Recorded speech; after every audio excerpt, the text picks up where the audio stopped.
యెహోవా యందు భయభక్తులు కలిగి ఆయన త్రోవల యందు నడుచువారు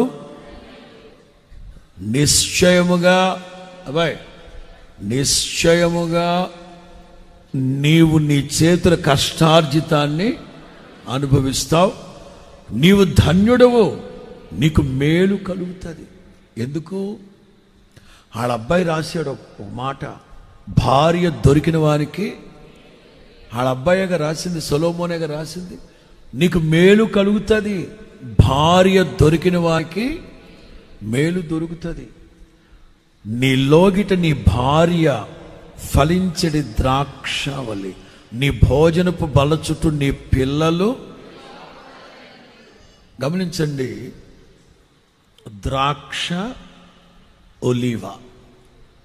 ఎందుకు దావీదు ఈ మాట అన్నారు? ద్రాక్షతో పాటు అంజూరపు చెట్టును గురించి మాట్లాడచ్చు, లేక ద్రాక్షతో పాటు ఖర్జూరపు చెట్టును గురించి మాట్లాడచ్చు. కానీ భార్యని ద్రాక్షలతో, పిల్లల్ని ఒలీవలతో ఎందుకు ఎందుకు పోల్చాడంటే, వాళ్ళు తరచుగా చూస్తూ ఉంటారు గనక ఆ మాటను ఉచ్చరించాడు. ఏమి చూస్తూ ఉంటారు వాళ్ళు? ద్రాక్ష తోట ప్రక్కనే ఒలీవల తోట వేస్తారు.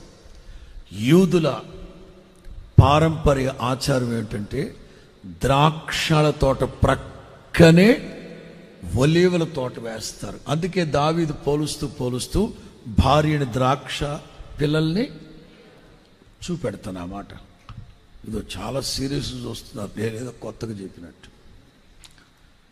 న్యాయాధిపతుల గ్రంథం 15వ అధ్యాయం 5వ వాక్యం. న్యాయాధిపతుల గ్రంథం 15వ అధ్యాయం 5వ వాక్యం.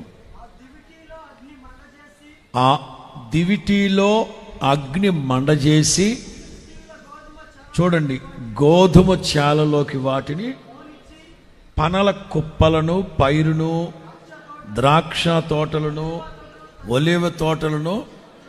దాని అర్థం ఏంటి? ద్రాక్ష తోట ప్రక్కనే ఏ తోటలు వేస్తారు? అందుకే దావీదు సంబోధించేటప్పుడు ద్రాక్షాలను గురించి, ఒలీవలను గురించి సంబోధించారు.